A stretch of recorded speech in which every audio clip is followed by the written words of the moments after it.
dañu xam ni tey jii ñun en tant que jullit ñun ñoo am les vraies valeurs conférencier bi di Mor Talla Ndiéguène wax na ko sànq nee na bu ñu nee éducation ni civilisation islam doy na ci sëkk mais parce que malheureusement système éducatif bi ñu am tubaab bi moom moo ko defar dugal ci ay valeurs am dañu desee xam suñu bopp ba nga xamante ni influence yi egg na fu nga xam ni aliénation culturelle nekk na réalité ci suñuy jeunes te du lu nga xamante ni nii moom la ñu mag ñi bàyyeel du lu nga xamante ni nii mooy tax ñu defar suñu réew suñu bëggee am de véritables acteurs de développement dans ce pays bu ñu bëggee garder notre fierté et notre identité intacte il faut ñu joxaat crédit à nos autorités à nos érudits spirituels il faut ñu téyewaat li ñu am li ñu moom muy suñu diine d'abord parce que diine bi ñu am amul sikk sakk que moom moo ñu mën a yóbbu fu ñu bëgg ci àdduna tey jii da ngay faire le tour de l'Europe de l'Amérique nga xool ñëpp ñi ngi dem di nangu ni diine islam mooy dëgg science mi ngi koy prouver les prêcheurs ñi ngi ciy ànd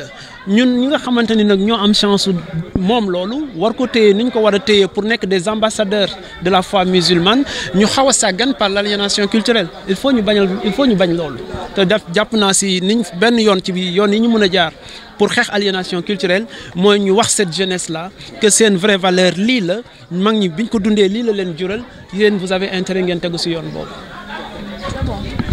président commission scientifique Hadara Alaaji Ahmed Baro Ndiéguène Thiès. bi mooy ñaareel yoon ngeen di organiser li ñu mel.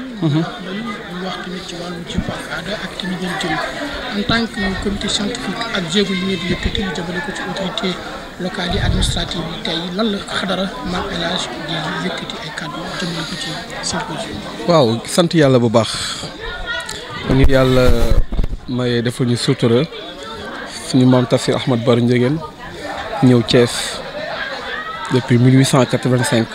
fi taxawal guddik Seydina Muhammad sallallahu alayhi wa sallam loolu lépp boo ko gisee ci njëlbéen nga mu nekkoon loo xam ne si lu bariwul woon ay nit mu nekkoon loo xam ne si lu yam la woon ba yàlla dogal tey réew mi yëpp xam nañu kër Alaaji Ahmed Baro dañuy gàmmu suñu maam nekkoon koo xam si ne imaam la woon sëriñu daara la woon donc kooku daraan jàngale nag dafa yaatu jàngale jikko dafa am solo moo tax ren bi ñu jëlee islam aliénation culturelle ci loolu lañu bëgg loolu delloo ñu ca wax te dëkk bi buñ dee xool li gaa ñi wax rek lu bari soppeeku na ci réew mi te li ko soppi mooy jikko yu yàqu yi tubaab yi nga xam ne si lay daanaka ñun def nañ leen ay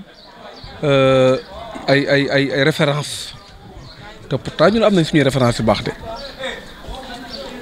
muy mag ñi nga xam si le ñoo fi samp diine ji ci loolu nag ñëpp gis nañ li nga xam si la mooy ndaw yi liñ tàmbali léegi waa ji mu ngi koy nettali léegi boo demee ci yenn hôtel yi duñ la jox ndox mais dañ lay jox ab këyit te islam lu mu wax ndox moom mooy laabal ab jullit suñu doom yi lu ñu leen tuddee mami papi papa suñu may tur yu baax yu sell yoo xam si ne moom lañ tuddee loolu lépp ñu ko dee xool ak ci ñàkk kersa bi nga xam si ne tàmbali na bari na trop bu njëkk xale danga koy fekk muy def lu mu warul def doo xam way juróom de da nga koy corriger waaye léegi boo ko defee yoon woo la ak yu mel noonu yu bëree bëri ci loolu nag ci lañ waxtaan na ren nañ fexe ba waxtaan ci li nga xam ne si li mooy rafetal jikko yi delloo ci ndaw ñi ne leen ñun suñu yoon mooy yoon bi nga xam ne si li moom la mag ñi tracé moom la Seydina Muhammad sallallahu alayhi wa sallam jàngale loolu daal moo illay comité scientifique bi nga xam ne si li ren mooy 2e édition bi nga xam ne si li ñu waxtaani ci loolu. comité scientifique yan jéego la yëkkati yoo xam ne gën a jëmmal wala taaral. wala gën a jox gëdd Kër Mame El Hadj en tant que foyer religieux. waaw Kër Mame El Hadj ñëpp nangu nañ ni mooy premier foyer religieux au niveau de la ville de Thiès ci loolu nag am na yoo xam ne si ñu ngi koy waxtaanee léegi nii rek dégg nañu kii def proposition ne dañoo bëggoon waxtaan pour que El Hadj Ahmed Baro Ndiéguène mooy premier imam de la région de Thiès te Thiès fii El Hadj Ahmed Baro Ndiéguène nga xam si moo dagg suufam def ci premier armée musulman de Thiès Alaaji Ahmad Baro Ndiéguène mooy ki nga xam ne si le buñ dee wax esclavage bi nga xam si le moom la naari daan def syriens yi fi nekkoon ne ñun noirs yi ki ci xeex ba jotee ci kilifa ga mu koy dóor gis muy toroxal ab nit ku ñuul mu taxaw na ko lii waroo ko def bàyyi ko kooku gàddu yat waaye mu doon dóor kooku jëmale ko ci moom loxo ba àggul mën ko ginnaaw mbokk yi ñëw seet si ko mu ne leen def moo ko dara de waaye kii dafay dee keroog la naar yi bàyyi torturé ñu négri fii à Thiès kooku nag am na lu mérité ci dëkk bi mooy ñu tudde ko université de Thiès proposition la bu nit ñi def comme ça rek famille bi sax waxtaanuñ ci waaye xalaat la boo xam ne si ñun rafetlu nañ ko te yaakaar nañ ni c'est venu à son heure. te di ngeen def démarche ci wax. incha allah dinañ ci waxtaan ak kilifay étatique yi parce que décret rek moo koy def décret boobu nag ñi nga xam ne ñoo ko war a signé incha allah dinañ waxtaan ak ñoom discuter ak ñoom ci lépp loo xam ne si war nañoo mën a delloo njukkal kilifa yi nga xam ne si nekkoon nañ ci réew mi avant indépendance parce que ñun léegi li ñu xam mooy ñi teew tey ñiy dund ak ñi nga xam ne si yàgguñu waaye ñi nga xam si ñoo fexe ba ñëpp ñëw ñi nga xam si ñoo fexe ba ñëpp ñeme ñi nga xam si ñoo yaatal ñooñu waruñu leen a fàtte ñun xamuñu leen ñooy génn àdduna 1936 waaye nag war nañu leen delloo njukkal pour inciter aux jeunes à ce que ñu jéem a suivre tànku mag ñooñu. ñu bëri ñu ngi wax ay jafe-jafe am na ci wàllu dem beeg dikk bi ak wàllu infrastructure foofu ca Kër Mame El Hadj programme modernisation cité religieuse lan ngeen ci yàlla. waaw ren moom dañoo jàpp ni Ageroute liggéey bi mu war a def Kër Mame El Hadj def ko depuis bientôt 3 ans ngi nii buñ leen woowee en CRD duñ ñëw wala bu ñëwee duñ tenir seen promesse. metti lu nañ ko ba bërki démb ministre de l'intérieur vendredi passé recevoir na famille bi pour réunion nationale mu gi ñun wax nañ leen li ñu metti ci wàllu Ageroute rôle bi mu war a jouer ndaxte am na tali bu ñu fa def li mu yàgg plus de 10 ans mais Kër Mame El Hadj ku fa dugg période hivernage mënoo am foo jaar parce que tali ba dafa causer ay inondation ñaareel ba tamit dañoo soxla ay radier pour que ndox mi mën a am fu muy évacuer assainissement au niveau de Kër Mame El Hadj mooy suñu feebar ñëpp a ngi koy joytu Kër Mame El Hadj il faut que ñu assainir ko boo bëggee vider amoo foo vider boo gasul kàmb vider ci sa douche amoo foo di ONAS seen branchement yi ak siwul Kër Mame El Hadj te Kër Mame El Hadj mooy quartier bi gën a jege ville bi quartier boo xam c'est le quartier centenaire la ba léegi ñun ñu am problème yooyu ñun loolu vraiment dañ koy mettilu dañ koy jooytu wax nañ ko ministre de l'intérieur mais nag dañ ci bëgg saafara nu mu gën a gaawee parce que nag vraiment ci dëkk bi lañ dëkk et puis loolu suñu droit la. Idrissa Dieye, je suis professeur d'université habitant au quartier de Kër Mame El Hadj. Je suis petit-fils du vénéré Tafsir Ahmad Baro Ndiéguène de Thiès. Alors revenez un peu sur ce symposium qui a sa deuxième édition organisée par le foyer. Voilà, donc nous nous sommes dit que la réflexion est le premier niveau de l'action. Et étant donné qu'on est en mondialisation, synonyme d'interconnexion, d'harmonisation et d'uniformisation, il est important de mettre l'accent sur la communication. Vous savez que la communication a une dimension fondamentale qui communique, dissipe les flous, qui communique, dissipe les malentendus, qui communique, dissipe les incompréhensions. C'est la raison pour laquelle nous nous sommes dit que le prophète Mohammed, meilleure créature, on le sait, mais on ne parle pas assez de lui, ou bien on parle mal de lui. C'est-à-dire on ne met pas l'accent sur le projet de société temporel qu'il a mis en exergue et qu'il a véhiculé. Il nous faut passer à une explication des fondamentaux de l'islam. Qu'est-ce que c'est que l'islam? Qu'a apporté sa meilleure créature? Qu'a apporté son meilleur prophète?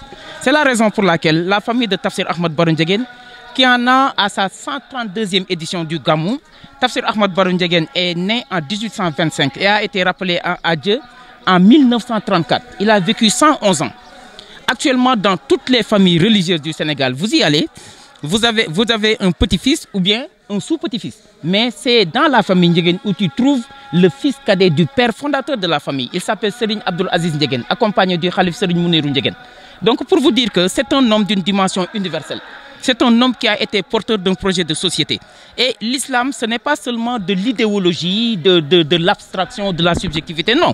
Mais l'islam véhicule un projet de société, c'est-à-dire qui met l'accent sur la refondation des âmes, la refondation des êtres, le redessin, redessiner la cité, expliquer les fondamentaux de la vie quotidienne. C'est la raison pour laquelle la famille Ndiéguène, étant convaincue de l'importance, de l'incontournabilité de la communication, a initié, inventé, innové.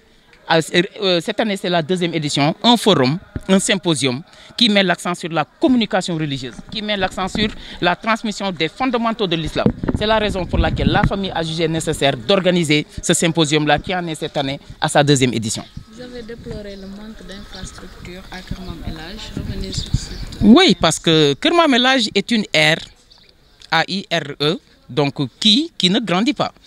L'espace ne croît pas, mais les âmes sont en train de se multiplier. C'est-à-dire, à chaque fois, chaque année, on note une augmentation de la population à Keur Mamel-Hadj. Ce qui, à long terme, va entraîner des problèmes d'urbanisation, des problèmes d'assainissement, des problèmes même de sécurité et de salubrité. C'est la raison pour laquelle c'est un quartier qui est certes le plus vieux quartier de la région de Thiès, parce que c'est le plus vieux imam et prédicateur de la région de Thiès. Il a accueilli Seydi Hadji Malick lors de son premier voyage à Thiès au quartier de Keur Mamel-Hadj. Tous les grands hommes vénérés de cette nation ont séjourné à Keur Mamel-Hadj. Pour vous dire que c'est un quartier très ancien. Mais les âmes augmentent, mais les infrastructures ne suivent pas. Et on sait très bien que voilà, il y a une corrélation extrêmement forte entre mauvaises conditions d'hygiène et maladies, et multiplication des maladies. C'est la raison pour laquelle à Keur Mamel-Hadj, on a besoin d'un système de salubrité. On a besoin d'un système d'urbanisation, on a besoin d'un système de construction de routes, on a même besoin d'un système de multiplication des infrastructures. Et c'est fondamental, parce que l'islam, ça va avec la décence morale, ça va avec la décence temporelle, c'est l'unité, l'unification, la réconciliation entre temporel et spirituel. Donc c'est la raison pour laquelle j'ai l'habitude de dire qu'à l'université, que sans les infrastructures qui donnent le sens, aucune vie en société n'aura du sens. Donc c'est la raison fondamentale pour laquelle on appelle les autorités à nous aider davantage. Elles aident certes, mais à nous aider davantage dans la construction des infrastructures de qualité au quartier Keur Mamel-Hadj. L'idée a été également émise de, disons, défendre le projet, disons, de baptême de l'université de Thiès sous le nom de Mamel-Hadj. Oui, il le mérite amplement, il le mérite énormément, il le mérite sincèrement. Allez à Kaolack. Le plus vieux prédicateur de l'islam de la ville du Saloum s'appelle Serigne Abdoulaye Niass, qui est le père de Cheikh Ibrahima Niass. Mais l'université aujourd'hui porte le nom de Cheikh Ibrahima Niass. Donc Tafsir Ahmad Baro Ndiéguène, qui est plus âgé de Seydi Hadji Malick de 30 ans. Il est plus âgé de Cheikh Ahmadou Bamba de 30 ans. Cheikh Ahmadou Bamba et tous ses fils ont été rappelés à Dieu, ils sont au paradis. Seydi Hadji Malick et tous ses fils, ils sont au paradis, ils ont été rappelés à Dieu. Tafsir Ahmad Baro Ndiéguène a son aîné qui vit. C'est le patriarche de la famille. C'est le calife de Tafsir Ahmad Baro Ndiéguène. Serigne Mounirou est le calife de El Hadji Mohamed Ndiéguène. Donc nous avons un trésor à Keur Mamel-Hadj. Donc Tafsir Ahmad Baro Ndiéguène mérite vraiment plus qu'une simple appellation. Il mérite que son projet de société, que son vécu soit transmis aux générations à venir. C'est la raison pour laquelle, en donnant à l'université de Thiès le nom de Tafsir Ahmad Baro Ndiéguène, on rend ce qui appartient aux sages, à ce saint homme. Et ça ne ferait que réconcilier la ville de Thiès. Je vous donne comme exemple, regardez l'hôpital El Hadji Ahmed Ndiéguène, comment il est entretenu par la famille, comment il est aidé par la famille, comment il est soutenu par la famille. Et l'université sera de même. Donc c'est la raison pour laquelle nous en appelons à la sagesse, à la sage conscience du président de la République de donner à l'université de Thiès le nom de Tafsir Ahmad Baro Ndiéguène, ce que réclame toute la famille.